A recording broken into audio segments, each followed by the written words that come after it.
sobre a salvação da alma, né? Para aqueles que de fato desejam uma vida ascensional com o Senhor, uma vida de maturidade, uma vida de crescimento, uma vida da formação de Cristo em nós, porque fomos regenerados, mas a nossa alma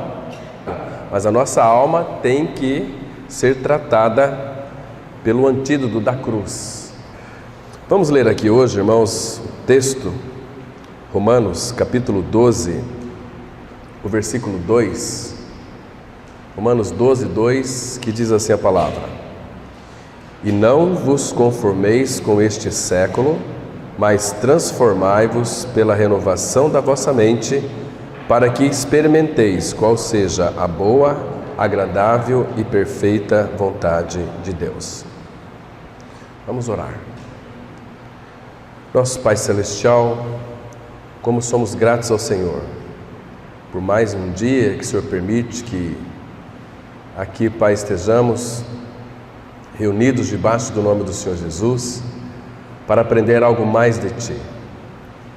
Pai, nesta manhã, Pai, nos guia a um aperfeiçoamento real para que então possamos experimentar da Tua parte a renovação da mente, porque a Tua palavra nos exorta para nós não nos conformarmos com este século, mas para transformar-nos pela renovação da vossa mente. Então nos ajude, Pai, a compreender o que significa na prática a renovação da nossa mente. Por isso nós entregamos esse tempo nas Tuas mãos, confiamos a Ti a Tua palavra. Pai, nos dê sabedoria para compreender a Tua palavra. Unge as nossas mentes, ó Pai, para que a Tua palavra ela percorre todo o nosso interior e nos vivifique e nos edifique, para que então possamos responder a Ti mesmo, Pai, a Tua palavra, as Tuas reivindicações, porque sabemos também que cada coisa que Tu mesmo reivindica, o Senhor já nos dá condição para isso. Nós queremos aprender aos Teus pés, Pai, nesta manhã. Fala da maneira que Tu desejas que nós compreendamos. Em nome de Cristo nós oramos. Amém.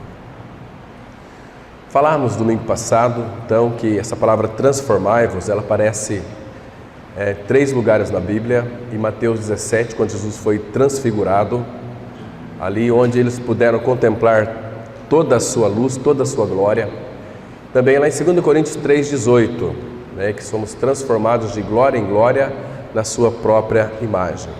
E aqui em Romanos 12, 2, né, que é para a gente transformai-vos pela renovação da vossa mente. É muito interessante que essa palavra transformar é metamorfose. Falamos também domingo passado daquela lagarta, que ela passa por um processo de metamorfose, se transforma em uma borboleta, quando vai para aquele casulo. Assim a nossa vida com relação ao Senhor, uma mente renovada. Aquela lagarta que andava em cima dos lixos, de coisas podres, passa por um processo de metamorfose, ela é transformada numa borboleta. Agora ela voa acima do lixo, acima das impurezas. Então o Senhor quer nos levar a termos uma mente renovada, para nós pensarmos segundo o nosso Pai pensa. Entrar na mente do Pai, entrar no coração do Pai e proceder de igual modo. E uma das coisas que é inquietante aqui é para a gente não vos conformeis, não fique ou não tomem a forma do mundo, não entre nessa forma. Você não pode, ou você pode também entrar na forma do mundo, mas você não pode ser as duas coisas ao mesmo tempo. Ou você seja martelo ou você seja bigorna. Não pode ser as duas coisas. Então, o que é a mente? Primeiro, é interessante nós sabermos que a mente ela é o centro dos pensamentos e das nossas emoções. Queridos, e somente uma mente renovada ela pode experimentar a vontade de Deus. Em 3 níveis: a boa, agradável e perfeita. Vimos também, só uma breve recapitulação, que domingo passado nós vimos que a boa vontade de Deus para o Filho não foi muito boa. Claro que foi boa, porque o Filho quis fazer a vontade do Pai. É um orgulho muito grande da nossa parte quando nós pensamos assim: Jesus Cristo veio a este mundo para morrer na cruz, no meu lugar, para me libertar dos meus pecados. Isso não é uma verdade, irmão. Antes, isso faz parte do projeto do Pai. Mas Jesus veio fazer a vontade do Pai. Agora, a vontade do Pai era ter uma família de muitos filhos. E a boa vontade do Pai para isto foi enviar o seu Filho. Mas o Filho não foi forçado, não foi algo assim compulsório para o Filho. Foi algo que ele aceitou voluntariamente. Ele disse assim: eis-me aqui, envia-me a mim. No rolo do livro está escrito a meu respeito, Salmo 40, para fazer, ó Deus, a tua vontade. Então ele veio fazer, antes de mais nada, a vontade do Pai. Porque naquelas 5 ofertas de Levítico, a primeira delas é holocausto. Holocausto é o Filho se oferecendo inteiramente para Deus. Ele se entregou ao Pai, tudo que ele era. O seu corpo humano, sua alma humana, seu espírito humano. Então ele entregou ao Pai, para que o Pai pudesse então fazer do Filho aquilo que ele achava melhor. Então o Pai achou melhor, a boa vontade do Pai para o Filho era que ele fosse para a cruz, porque ali ele faria expiação pelos nossos pecados. Ali na cruz ele tiraria de nós o nosso pecado, e ali na cruz ele também nos purificou dos nossos pecados. Que obra tremenda! Mas para o Filho nós sabemos que não foi fácil para ele. Ele sofreu horrores da separação do Pai. Então a boa vontade do Pai para o Filho, vocês acham do ponto de vista humano que foi uma boa vontade? Parece que é um absurdo, né? Como que Deus pode dizer que a boa vontade dele era então fazer com que o seu filho morresse numa cruz? Que absurdo é esse? Mas irmãos, essa é a boa vontade do Pai. A boa vontade do Pai, para que nós experimentemos ela, primeiro aspecto é ter uma mente renovada. Uma mente que pensa os pensamentos do Pai. Então, quando uma pessoa ela nasce de novo, sabe o que isso significa? Ela nasceu de novo, é prova de que ela não está mais se conformando com este mundo. Porque uma nova realidade entrou dentro dela, ela morreu com Cristo. Agora Cristo começa de dentro para fora a processar nele ali a salvação da alma, a renovação da mente. Então ele vai mostrando, né, tantas impurezas que há na nossa mente, nossos pensamentos velhos, os nossos hábitos velhos. Ele quer renovar tudo isso para que a gente pense como lá 2 Coríntios 5,17: as coisas velhas já passaram e eis que tudo se fez novo. Uma mentalidade nova a partir do novo nascimento começa a agir em nós. O Espírito começa a nos possuir, começa a nos guiar e mostrar para nós que a nossa vida Ele quer dirigir. Então nós começamos a andar no Espírito e viver no Espírito. Ora, se andamos no Espírito, vivemos também no Espírito. Gálatas 5, versículo 25. Não apenas andar, mas viver no Espírito. Viver no Espírito é uma vida governada pelo Espírito do Senhor. O Senhor é o Espírito. O Espírito que habita em nós é o Espírito do Cristo glorificado. Espírito do Pai, o Espírito Santo. Isso é tão maravilhoso. Agora, meus irmãos, todos nós, claro, que nascemos neste mundo, nós somos influenciados pelas coisas do mundo. Quais são as coisas do mundo que nos influenciam? Primeiro, os nossos familiares.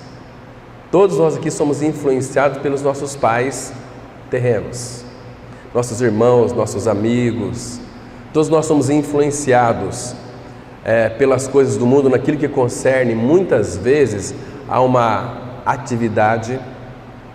Você parar para pensar, os homens do Senhor do passado, você vê as atividades deles. Por exemplo, o apóstolo Paulo, ele foi instruído aos pés de Gamaliel desde os 12 anos. Então seus pais levou Saulo de Tarso aos pés daquele mestre da lei, Gamaliel, e lá ficou para sempre.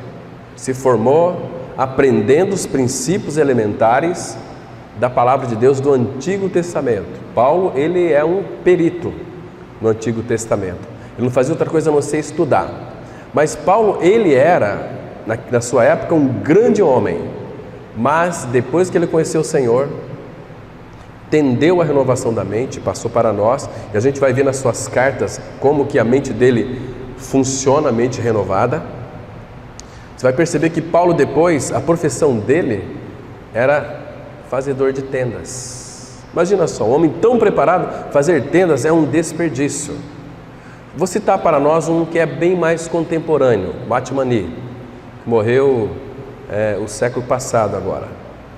Batmani foi formado em Direito, era um grande homem, com uma mente brilhante, mas quando ele conheceu o Senhor, ele deixou o Direito para poder pregar o Evangelho.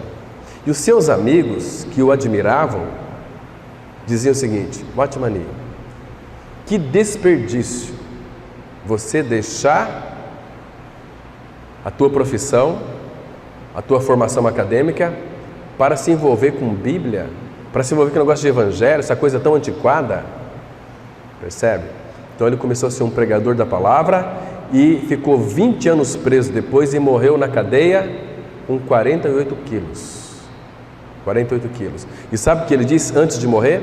E eu faria tudo de novo, não pela igreja, não pela obra, mas pelo meu Senhor. Era alguém que tinha a mente renovada, que deixou tudo por causa de Cristo. E tantos outros irmãos que a gente percebe que há no nosso meio que deixou tantas profissões preciosas, rentáveis para poder pregar o Evangelho. Teve um que veio pregar aqui, pregou no Encontro de Casais lá em Anastácio, foi muito criticado, e também ministrou aqui na palavra, ministrou aqui no nosso templo a palavra de Deus. Uma pessoa que tem uma grande admiração, né, um irmão querido, que deixou o academicismo, a sua profissão, muito bem remunerado, para se dedicar inteiramente ao Senhor e à sua obra. Percebe? E não lhe falta nada, né? E este irmão tem impactado não apenas o Brasil, mas em diversos países ao redor aí, do mundo também, né? Deus tem dado a ele a graça para poder pregar o Evangelho. Então, a cultura também nos influencia. Os lugares onde nós estamos também nos influencia.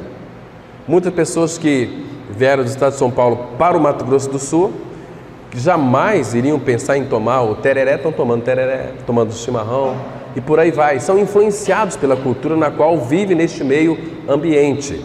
E assim somos nós também. O mundo, ele exerce uma força sobre os filhos de Deus muito grande, no sentido de influenciá-los. Então, por isso que devemos tomar muito cuidado. O rei Salomão foi um homem que trouxe para nós muitas advertências sobre essas maneiras que nós temos, né? As nossas companhias, como você vive, aquilo que você faz, aquilo que você pensa.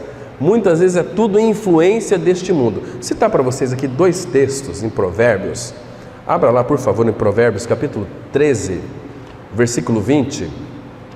É uma das influências que a gente pode estar se conformando a ela, né? Provérbios 13, versículo 20. Porque se você começar a andar e experimentar toda a cultura daqueles teus amigos, a forma de pensar deles, a forma de julgar deles, a forma de ver este mundo, de ver as coisas, muitos deles vão falar com muita inteligência, com muita capacidade. Então isso também pode nos influenciar. Mas a palavra fala aqui, Salomão, ele sabia, não existiu homem na face da terra, no seu nosso Senhor, que ele era a própria sabedoria, homem tão sábio como foi Salomão. Ele diz aqui em Provérbios 30, versículo 20, quem anda com os sábios, Provérbios 13, 20, é isso? 30? 13, 20, mas depois eu vou ver se eu cito 30 também. Provérbios 13, 20 diz assim a palavra: quem anda com os sábios será sábio, mas o companheiro dos insensatos se tornará mau. Está compreendendo aqui? Por que ele vai se tornar mau? Porque o que antecede que o se tornar mau, mas o companheiro dos insensatos, quem que é o insensato? Uma pessoa antes de crer no Evangelho da Graça é uma pessoa insensata. Paulo diz assim, 1 Coríntios 15, 36, insensato, o que tu semeias não nasce se primeiro não morrer. Os coríntios estavam com certa dificuldade, mas como que vamos nascer de novo? Nascer de novo é isso, aquilo, é aceitar Jesus? Não, Paulo, insensatos, o que tu semeias não nasce se primeiro não morrer. E ele diz aqui, quem anda com os sábios será sábio, mas o companheiro dos insensatos, esses insensatos são pessoas inteligentíssimas, pessoas que têm uma moral ilibada, pessoas que são exemplos para a sociedade, mas sem Cristo é um insensato. Mas o companheiro dos insensatos se tornará mal, porque insensato em realidade espiritual, ele é mal, porque aquelas pessoas que andam com os insensatos vai se tornar mal. Por quê? Porque Deus diz na sua palavra que vai se tornar mal. Avance algumas páginas para frente, capítulo 22, versículo 24 e 25. Há um poder de influência, irmãos. Diz assim, olha, Provérbios 22, 24 e 25. Não te associes com o iracundo, nem andes com o homem colérico, para que não aprendas as suas veredas e assim enlaces a tua alma. Se você andar com uma pessoa que é nervosa, iracunda, colérico, porque existe no mal também um avanço, a ira, a pessoa fica muito irada, mas ela pode se tornar colérica, vai despertando ira, a ira não é tratada, ela vira colérica. É uma evolução também, tanto para o mal, graças ao Senhor, que essa evolução também funciona com o nosso Senhor Jesus. Quanto mais conhecemos a Cristo, quanto mais contemplamos a sua face, mais seremos parecidos com o seu Filho Jesus. Está me compreendendo, irmãos? Como o nosso irmão falou hoje pela manhã, devemos cultivar uma vida devocional com o nosso amado Senhor. Precisamos disso, uma vida devotada a Ele. Ficou claro aqui essa questão das influências que este mundo nos atrai, como que um imã nos puxando para baixo? Não é assim? Você anda com um rapaz que fala muitas palavras obscenas, você inadvertidamente você vai falar aquelas palavras obscenas. Você escuta uma música sertaneja, depois você vai estar cantando aquela música sertaneja também. Você assiste um filme aí de ação, você também vai estar fazendo aqueles mesmos gestos do filme. Você vai lembrar do filme, vai pensar do filme, aquela imagem demora a sair da sua mente. O certo mesmo não é pecado, mas o certo mesmo é nós não vermos nem filmes, porque aquela imagem demora 2 anos para sair. Igual muitos são viciados em pornografia, quando vê pornografia, aquela imagem demora 2 anos para sair da mente. E depois ele vai ver mais pornografia, então fica aquele acúmulo de maldade, vai enchendo a sua mente. Então existem muitos ímpios que são pessoas preciosíssimas, às vezes não lê a Bíblia, mas eles leem livros interessantes, fala da botânica de pássaro. Estou começando a escrever artigo agora sobre passarinho também, né? Muito interessante as criações de Deus, mas sempre colocando e inserindo a Bíblia ali, a vontade do Pai, o prazer do Pai. Eu vi um peixe que mergulha, foi tirado, saiu na revista super interessante agora, 5.000 metros de profundidade, é o peixe ogro. Mas que peixe feio! Eu vou colocar a foto dele lá no grupo de jovens. Mas que peixe feio! Falei, gente, que coisa mais... Eu não tenho coragem de comer esse peixe ogro aqui, muito feio. Mas o Senhor gosta dele. O Senhor é quem o fez, e fez para Ele. Todas as coisas foram feitas para Ele.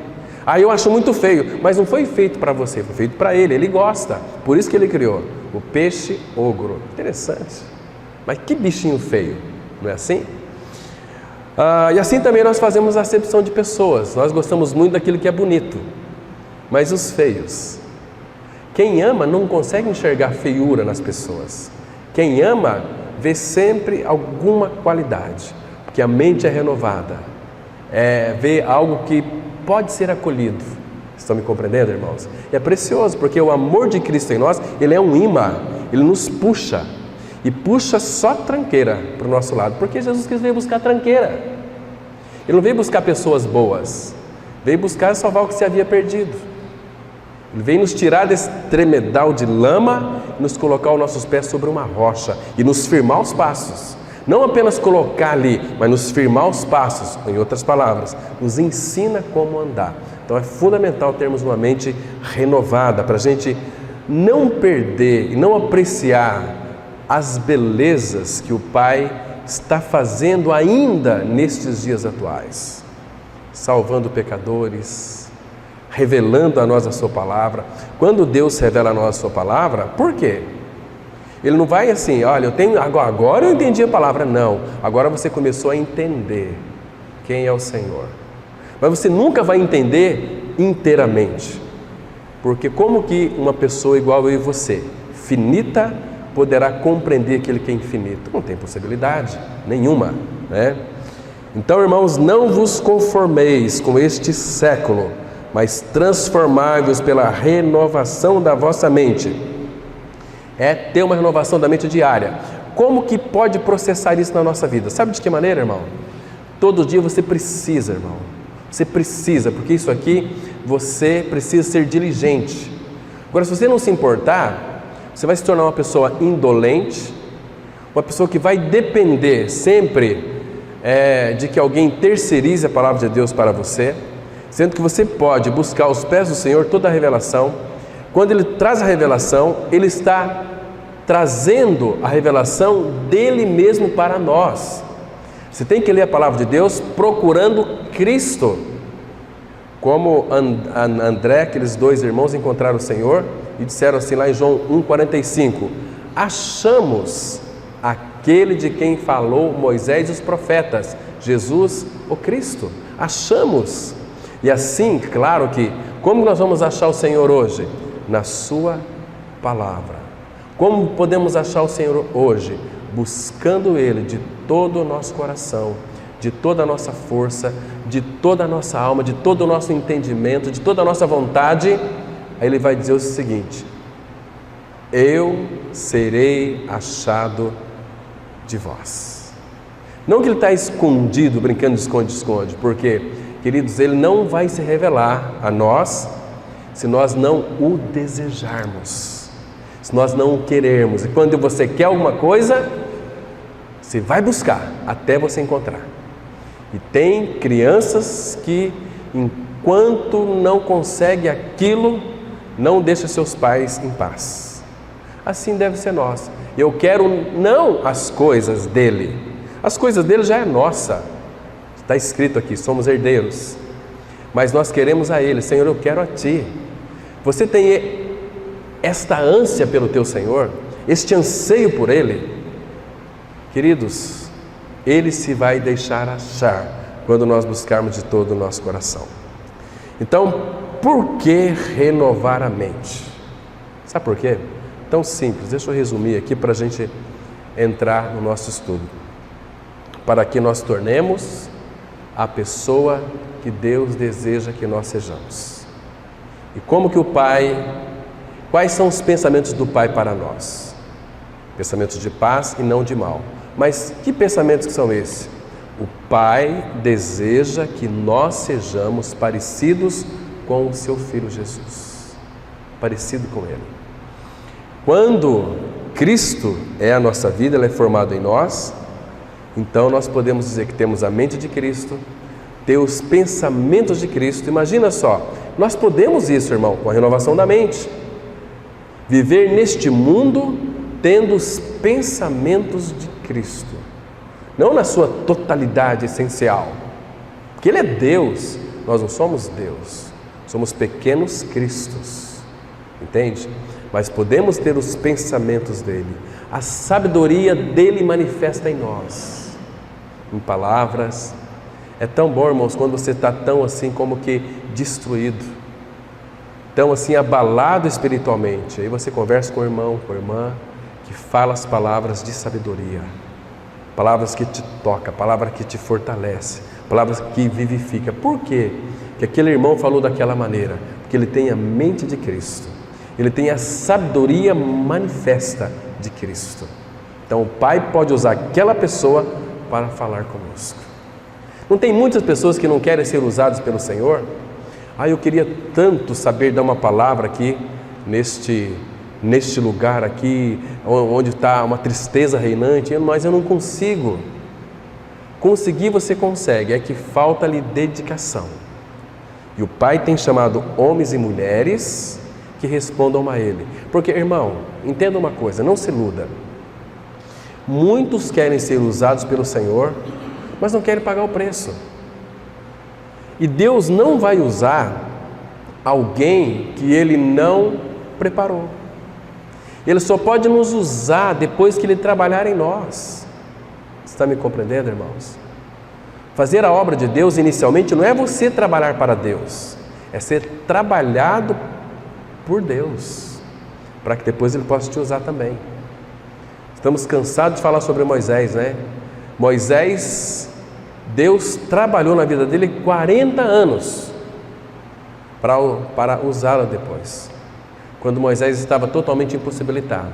Então agora eu vou te usar, Moisés. Em Elias, trabalhou 3 anos e meio para usar um dia. Imagina só, Deus trabalhou em Elias 3 anos e meio para usá-lo um dia.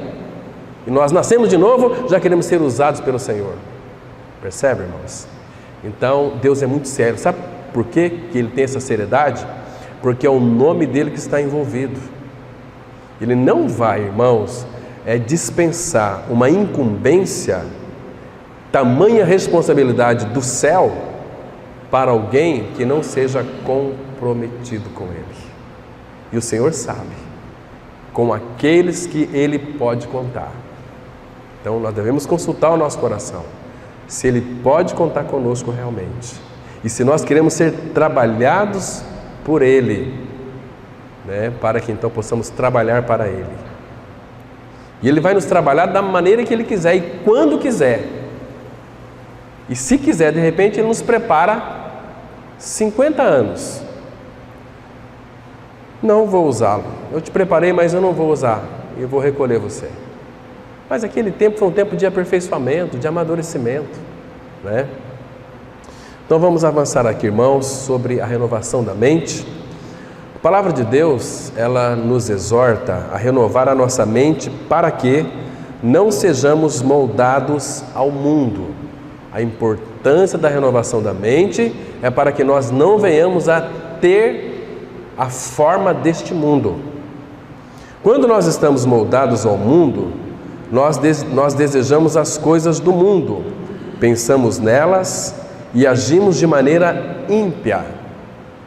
No entanto, quando buscamos moldar nossa mente à palavra de Deus, nossos pensamentos são transformados nos pensamentos de Cristo, o Verbo encarnado. A palavra experimentei significa conhecer por experiência.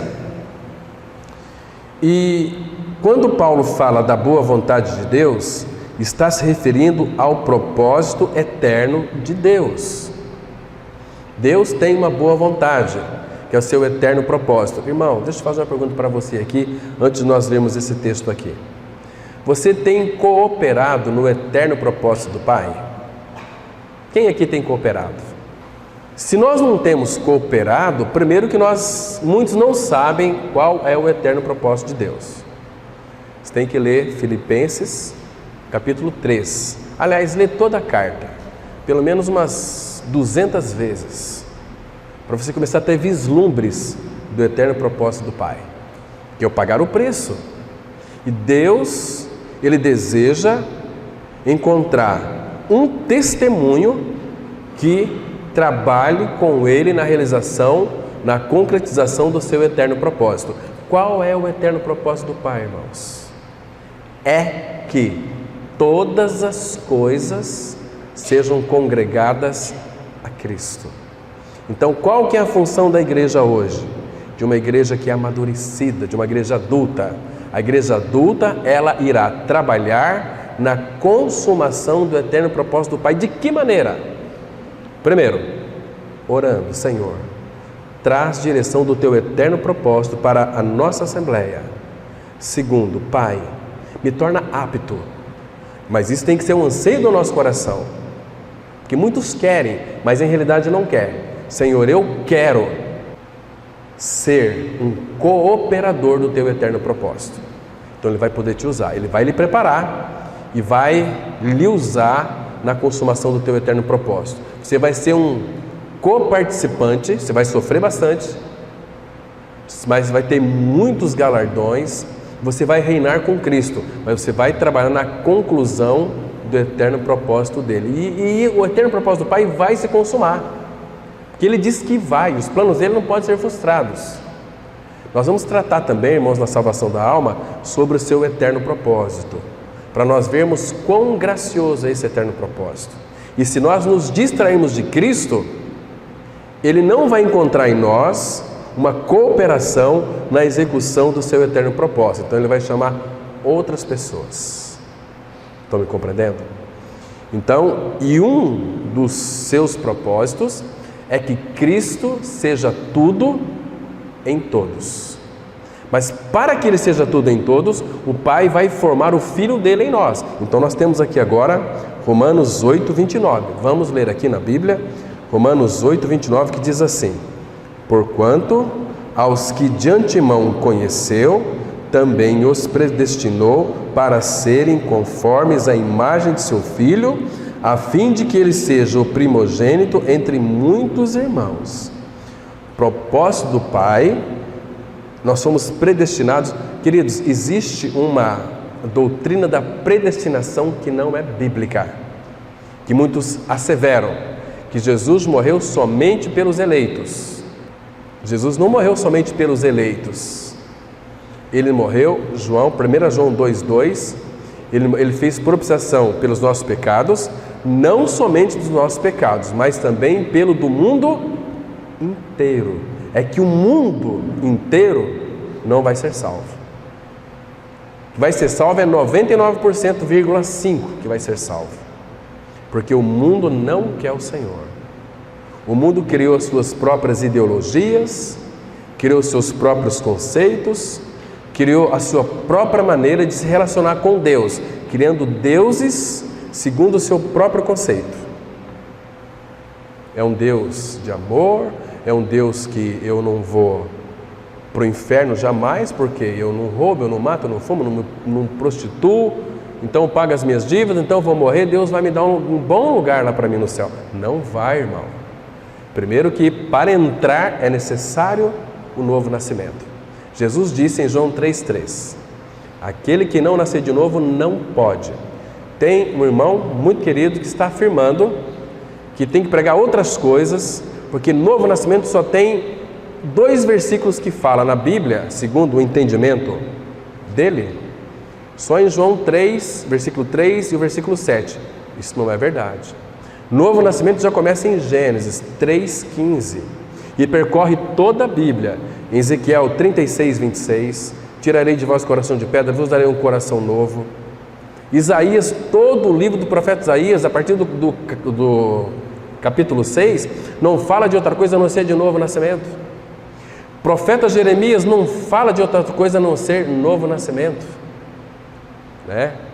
Nós somos cisternas rotas que não retêm água. Farei com vocês uma nova aliança, sem a qual não deixarei de lhes fazer o bem, e vai mostrar ali todo o processo, dizendo que o pai não vai levar a iniquidade do filho, o filho não vai levar a iniquidade do pai, cada um será morto por sua própria iniquidade. Como que não? A Bíblia está, todas as escrituras fala deste novo nascimento.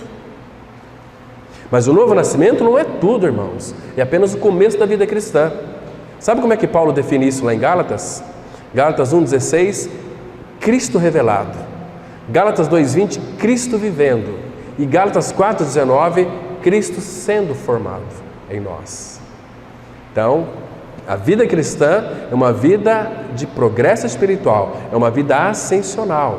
A nossa vocação ela é celestial, né? Mas não podemos falar aquilo que Deus não falou na palavra. É um perigo muito grande. Um irmão muito querido pregou aqui algumas vezes, né?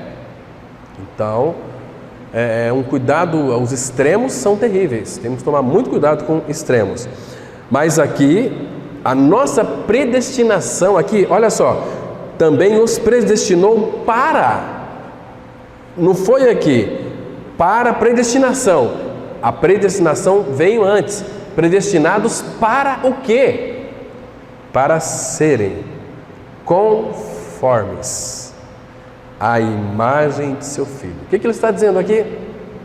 A nossa predestinação é, uma vez que nascemos de novo, o Pai quer formar a imagem do Filho em nós. Porque quando o pecado entrou no mundo, ninguém pode dizer que nós temos a imagem de Deus. O caráter de Deus não está no homem, tem um sopro das vidas.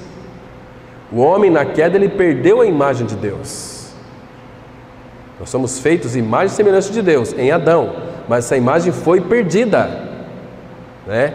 Porque, queridos, a palavra fala em Colossenses, ou lá em Hebreus capítulo 1, que este é a expressão exata do seu ser, Cristo.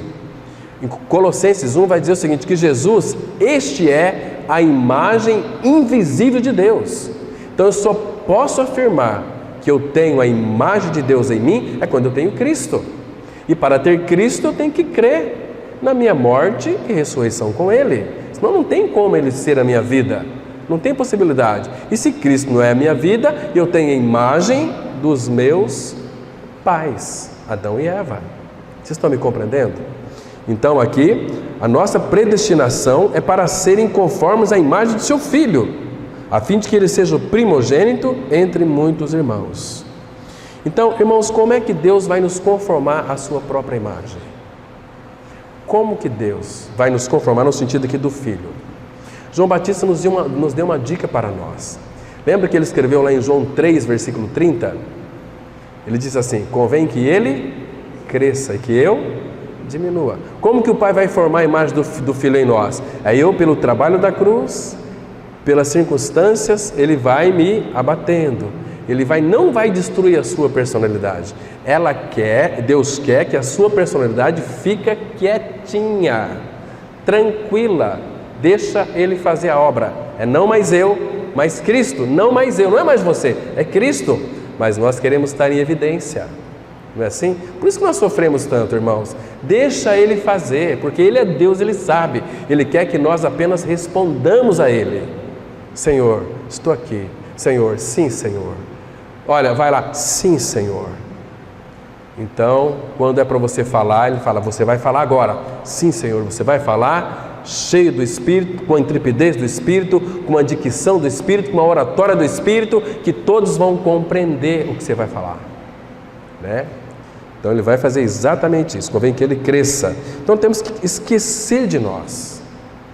É o processo da santificação. A formação de Cristo em nós é o processo da santificação.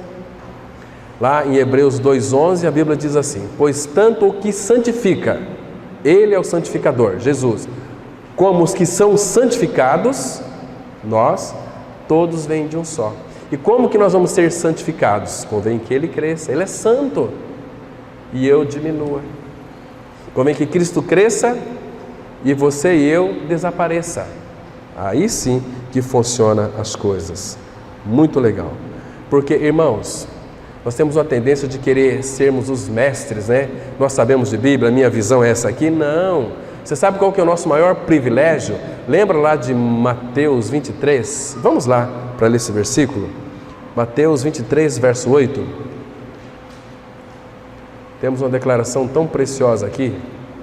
Mateus 23, versículo 8. Irmãos, esse versículo ele é lindo, ele é preciosíssimo demais. Diz assim a palavra, Mateus 23, verso 8. Olha só, Jesus está dizendo, vós, porém, não sereis chamados mestres, porque um só é o vosso mestre. Agora veja o nosso privilégio aqui. E vós todos sois irmãos. O que nós somos? Sou mestre, eu sou isso? Não, nós somos irmãos em Cristo. Claro que Ele vai operar em nós a sua funcionalidade. Ele vai querer se expressar em nós, pela nossa dedicação, então Ele vai colocar a manifestação de Cristo em nós, então você tem um dom de mestre. Mas é o mestre. Não considere você como o mestre. Mestre só é Ele. Às vezes pessoas falam assim, nossa, eu acho lá, o Cláudio lá, que ele é um mestre na palavra. Não, é a expressão dele. Você acha que eu tenho capacidade para ser alguma coisa? Para explicar algo que é santo da palavra? Não, ele é mestre. Nós somos irmãos. Estão me compreendendo? Mas vamos avançar aqui. Para muitos, Cristo não é conhecido e nem experimentado, mas para aqueles que foram crucificados, mortos e ressurretos com Ele, agora é conhecido e experimentado. Uma coisa é a revelação do propósito de Deus, mas agora Paulo fala de experimentar ou viver nesse propósito, porque Deus não só quer que o conheçamos intelectualmente, Ele quer que vivamos por meio do seu propósito. Se você sozinho souber a sua vontade, mas não vive nessa vontade, não serve de nada. Essa é a vontade de Deus, mas agora está falando de que essa vontade de Deus se converta em nossa experiência. A isto fomos chamados. Glórias ao Senhor. Olha aqui o meu e o seu chamamento. Irmãos, Hebreus 3:1 diz assim: por isso, santos irmãos, que participais da vocação celestial, considerai atentamente o apóstolo e sumo sacerdote da nossa confissão, Jesus. Irmãos, qual é o teu chamamento? Qual que é a tua vocação? Celestial. Você foi chamado para ser cidadão do céu. Isso aqui não tem nada a ver com dons, não tem nada a ver com trabalho, não tem nada a ver com função no corpo de Cristo. É para o nosso desfrute. A nossa vocação, ela é celestial. Esse aqui, a vocação celestial, é o caráter de vida que devemos viver na face da terra, com a vocação celestial. Eu estou vivendo aqui, mas eu sou cidadão celestial. Eu fui chamado para Ele. Vocação é o mesmo que chamamento, né? Então, nós somos chamados, então nós devemos viver de modo digno de Deus, desse chamamento. Deixa eu só citar um texto para ajudar os irmãos. 1 Tessalonicenses, capítulo 2, a partir do versículo 10, de 10 ao 12. 1 Tessalonicenses 2, verso 10 até o 12. Veja aqui o entendimento claro do apóstolo Paulo. Essas palavras foram, logicamente, inspiradas pelo Espírito do Senhor e trouxe essa grande revelação para Paulo, e então ele compartilhou conosco. E graças ao Senhor que essas verdades chegaram em nossas mãos. E agora não apenas em nossas mãos, mas essas verdades agora podem descer para o nosso coração. Que diz assim, Paulo, 1 Tessalonicenses 2, 10. Vós e Deus sois testemunhas do modo por que piedosa, justa e irrepreensivelmente procedemos em relação a vós outros que credes. Procedimento, aqui foi de Paulo, mas o Espírito Santo vai nos habilitar a procedermos quando vivermos de modo piedosa. Essa palavra piedosa aqui, no original, ela tem uma raiz que diz assim, semelhança de Cristo. Ou seja, de modo que sois semelhantes a Cristo, justo e irrepreensivelmente procedemos entre vós os que credes. Percebe? Agora, olha o 11. E sabeis ainda de que maneira, como o Pai a seus filhos, a cada um de vós, exortamos, consolamos e admoestamos, para viverdes por modo digno de Deus, que vos chama para o seu reino e glória. Então a nossa vocação, ela é celestial. Nós somos chamados, irmãos, não para pouca coisa. Às vezes as pessoas ficam preocupadas com o chamamento aqui, né? Eu queria pregar, eu queria orar, eu queria fazer isso. Não, pera, meu irmão, considera uma coisa. O teu chamamento é celestial. Você é filho de Deus. Agora, Deus vos chama para seu reino e glória. Hoje nós somos, 1 Pedro 2,9, sacerdócio, nação santa, raça eleita, sacerdócio real, povo de propriedade exclusiva de Deus, a fim de proclamar as virtudes daquele que vos chamou das trevas para a sua maravilhosa luz, reino de glória. Olha, esse é o nosso chamamento, irmãos. Nunca demova isso da mente. O nosso chamamento é nosso, é celestial, para seu reino e glória. Esse é o nosso chamamento. Isso deve alegrar o nosso coração, deve encantar o nosso coração. Estão me compreendendo, irmãos? Isso é maravilhoso demais. Muito bem.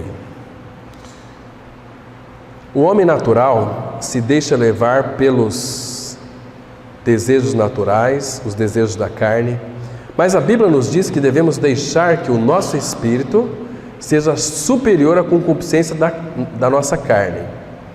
Fortaleça seu espírito para que ele possa ser soberano sobre a sua natureza carnal.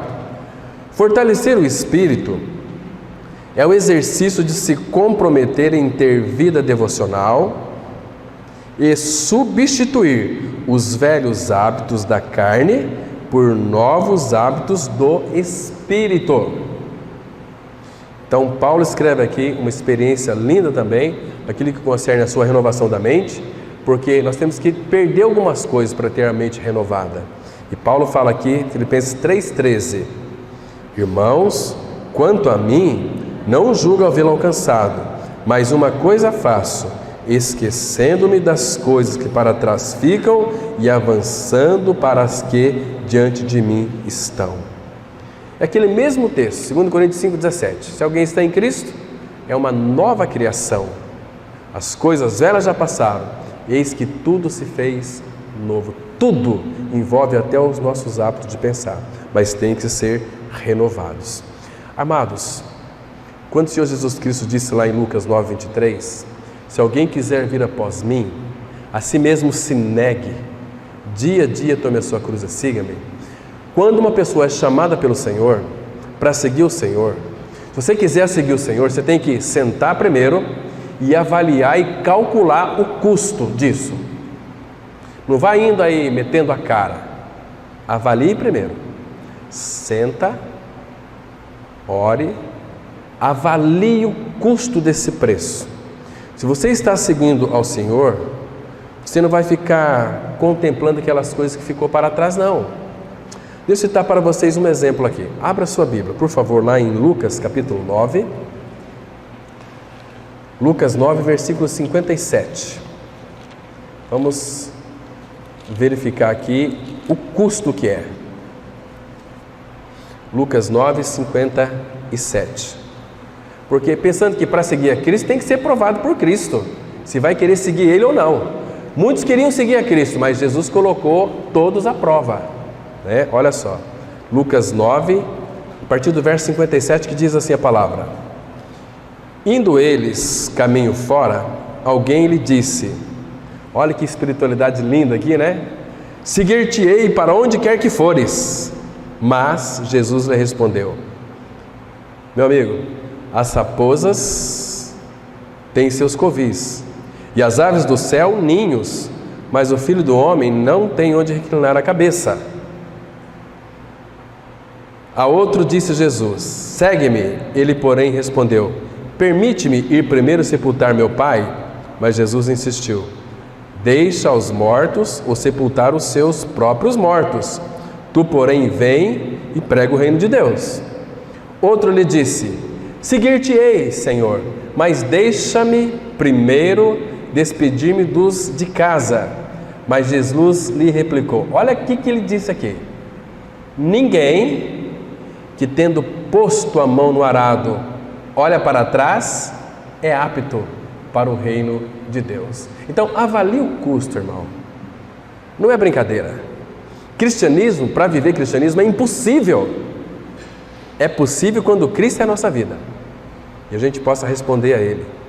Mas calcule o preço do seu discipulado a Cristo.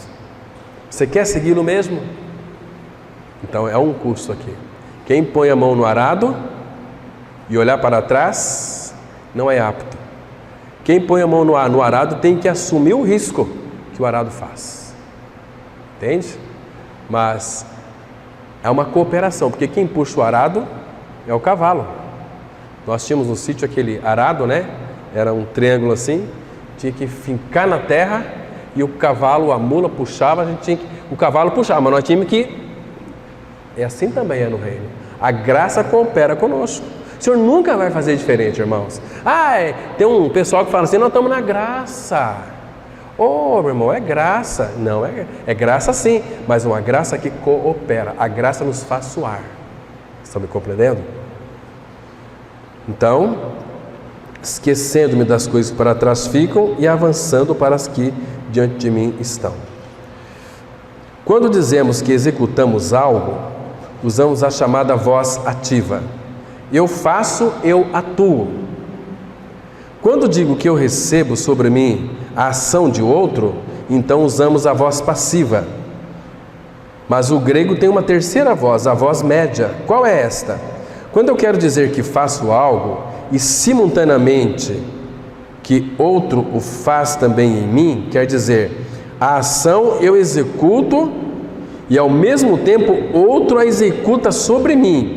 Uso em grego a voz média. Em outras palavras, na salvação da alma, Deus faz, mas nunca contra minha vontade.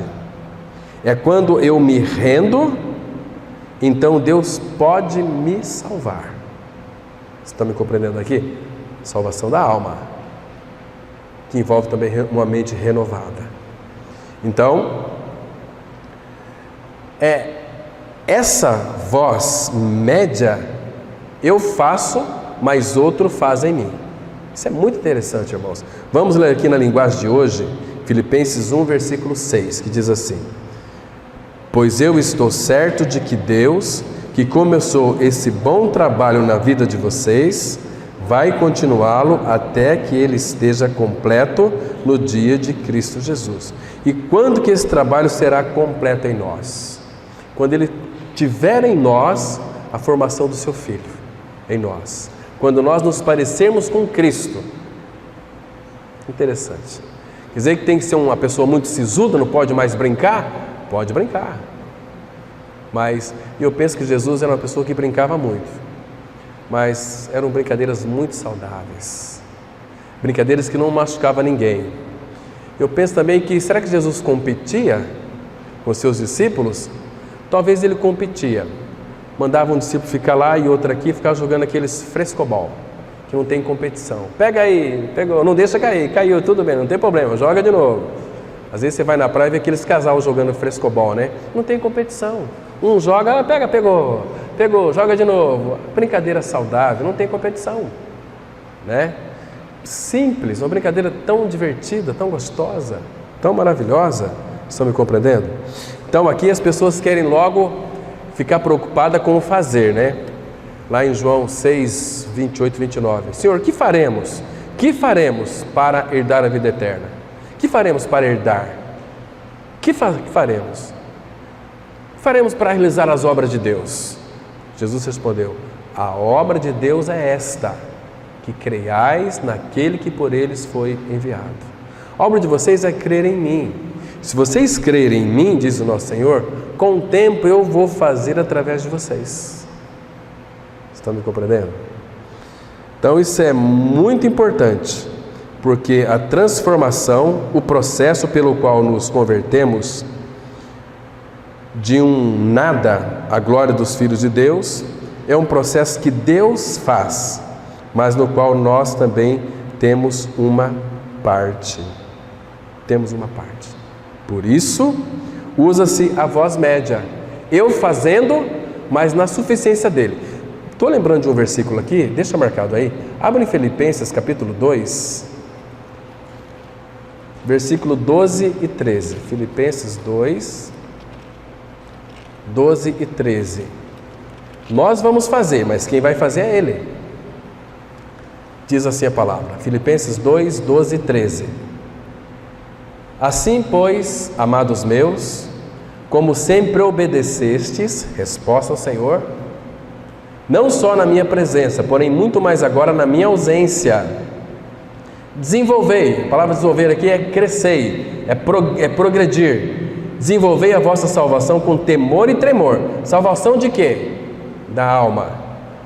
Porque Deus é quem opera, Deus é quem efetua em vós tanto querer como realizar segundo a sua boa vontade. É para nós desenvolver, mas é Deus quem vai operar. Vocês estão me compreendendo aqui? Trabalhando junto com Ele. Então, por isso é a voz média. Não diz, sede transformados. Lá não está escrito assim, sede transformados. Porque isso significa que teríamos que ficar sentados, esperar que Deus fizesse tudo. A ênfase não está em que Deus faz tudo, nem tampouco diz que eu tenho que fazer tudo sozinho, porque seria impossível. Deus faz e eu respondo também ao que Ele faz. Olha que texto glorioso, irmãos, aqui 1 Coríntios 15:10, que diz assim: mas pela graça de Deus sou o que sou, e a sua graça que me foi concedida não se tornou vã. Antes trabalhei muito mais do que todos eles, todavia não eu, mas a graça de Deus comigo. Paulo diz que trabalhou todavia mais do que todos eles, mas não era ele, era a graça de Deus com ele. Paulo trabalhava, mas ele tinha um suporte da graça que o fazia um cooperador do Senhor. 2 Coríntios 6:1 fala assim: e nós, na qualidade de cooperadores com Ele, vos exortamos, a que não recebais em vão a graça de Deus. 1 Coríntios 3:9 fala que nós somos de Deus, nós somos cooperadores, lavoura de Deus sois vós. Então nós cooperamos com Ele. Então, se é uma cooperação, eu vou fazer, mas em cooperação com Ele. Estão me compreendendo? Não é assim, eu fiz, eu estou fazendo a obra de Deus. Que obra de Deus, meu irmão? Você poderia falar assim: nós estamos fazendo a obra. Você e mais quem? Não, eu e o Pai, o Filho, o Espírito. Nós estamos fazendo. Puxa, que interessante. Mas eu estou fazendo um trabalho, né? Deus mostrou, tem que realizar um trabalho. Não é você que faz, é Ele em você, porque a obra de fato é dele. Entendamos o que é graça e responsabilidade, pois estas duas coisas não se podem separar. A vida cristã não é apenas graça nem só responsabilidade. Se fosse só graça, converter-se-ia em libertinagem. E se fosse só responsabilidade, converter-se-ia em legalismo. Mas a vida cristã é graça e responsabilidade, sempre nessa ordem. É graça que busca uma resposta da nossa parte, nossa colaboração. Isso significa responsabilidade. Em outras palavras, graça é Deus fazendo, responsabilidade é eu cooperando com Ele. Jesus foi muito claro quando disse em João 15:5: eu sou a videira, vós os ramos. Quem permanece em mim e eu nele, esse dá muito fruto, porque sem mim nada podeis fazer. Está vendo? Como é que nós vamos cooperar com Ele? Eu não posso dizer que eu faço, porque sem Ele eu não posso fazer. Mas então eu tenho que entender que Ele diz: sem mim vocês não podem fazer nada. Então, Senhor, eu quero fazer, mas segundo o teu mover. Teu mover. Às vezes a gente fica tão preocupado, né? Puxa vida, eu estou tanto tempo sentado no banco da comunidade e não sou usado. Faz quantos anos? Às vezes esse tempo Deus está te preparando. Às vezes Ele nem te usa, Ele usa quem quer, da maneira que quer. Então, se você creu, desfruta dele. Desfruta. Porque quando chegar o dia onde Ele vai te usar, você vai estar preparado. E de repente Ele usa você só um dia. Ou de repente nem te usa. Mas como é bom ser usado. Você coloca à disposição dele e fala: Senhor, trabalha em mim. Faz em mim o que tu queres fazeres. Eu estou aqui sempre pronto para trabalhar. Até na salvação, Jesus disse assim em João 6, versículo 44: ninguém pode vir a mim se o Pai que me enviou não o trouxer, e eu ressuscitarei no último dia. Ninguém pode ir ao Pai senão por Ele. Ninguém. Isso significa o quê? Que ninguém quis ser salvo. Ele quis que você fosse salvo e nos fez a gente querer também. Ele nos quis tanto, irmãos, que fez com que o querer dele fosse o meu querer também. E porque ele me queria tanto, eu fiquei querendo um pouquinho. Ele me quis mais, me quis tanto, aí eu também queria ele também, porque ele me quis demais. E o querer dele me fez eu querer. E segundo o seu querer, ele nos regenerou pela palavra da verdade. Quando Deus começa a chamar a atenção de um pecador, é gostoso, né? Porque ele fica assim, tem uma coisa acontecendo, e quando ele ouve a palavra, quando Deus, olha, não tem mais para onde você ir, você está aqui no cantinho. Aí ele fala, eu estou perdido agora, acabou para mim. Nada, você olha para o alto agora, olha para o alto. Puxa vida, mas por que tanto tempo eu fiquei com os meus olhos vendados? Por que eu demorei tanto para conhecer o Senhor? Coração empedernido. Mas Ele te quis. Irmãos, você lembra do dia que você nasceu de novo? Que dia maravilhoso foi esse, né? Que alegria que é. Mas muitos, com o tempo, perdem essa alegria. Não pode ser tirado de nós. Quando nós nos envolvemos com o Senhor, essa alegria, ela se manifesta em nós hoje de uma forma bem mais madura. É tão maravilhosa, irmãos. No contato com Ele, quando nós tocamos a realidade dEle, quando Ele começa a nos mostrar o caminho dEle tão precioso, tão perfeito, porque nós sabemos, e você também sabe, que Paulo falou assim lá em Romanos 7,18, porque eu sei, isto é, na minha carne não habita bem nenhum. Bem nenhum. Mas graças ao Senhor que Ele trocou essa natureza e agora Ele está renovando a nossa mente.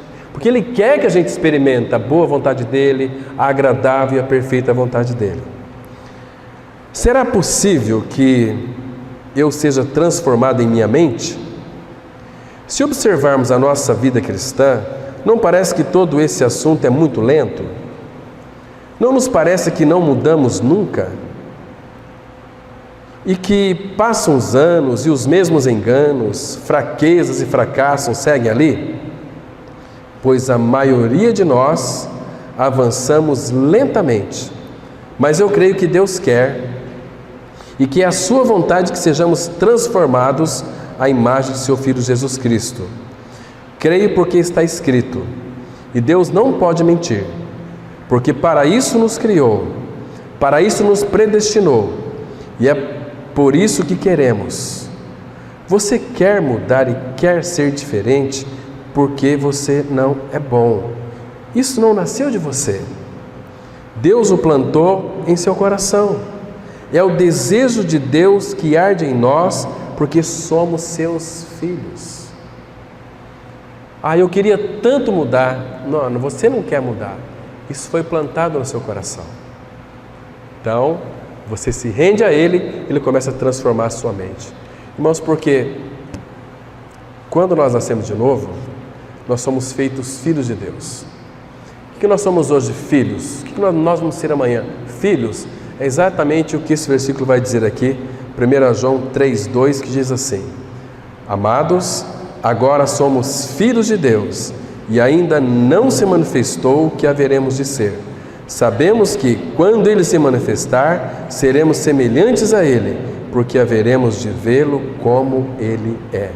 Olha aqui que interessante.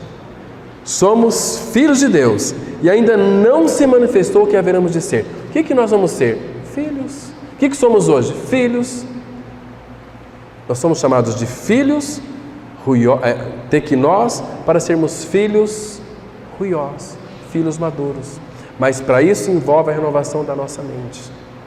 Parar de cultivarmos os nossos maus hábitos, os nossos maus pensamentos, para termos então a mente de Cristo.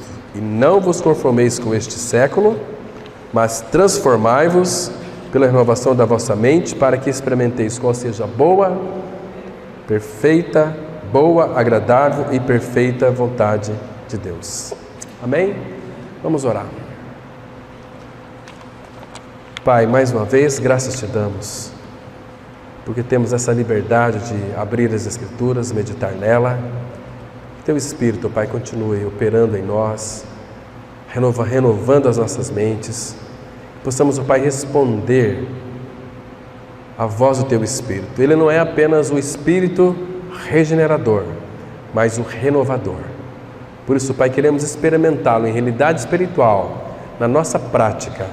Nos ajude, Senhor, a termos uma mente renovada cotidianamente, para que possamos experimentar tudo aquilo que é de Ti, a Tua boa vontade, a Tua agradável e perfeita vontade. Continue falando conosco, Pai, no decorrer desse dia. Tem misericórdia de nós. Que a Tua palavra frutifique em nossos corações. Em nome de Cristo oramos. Amém.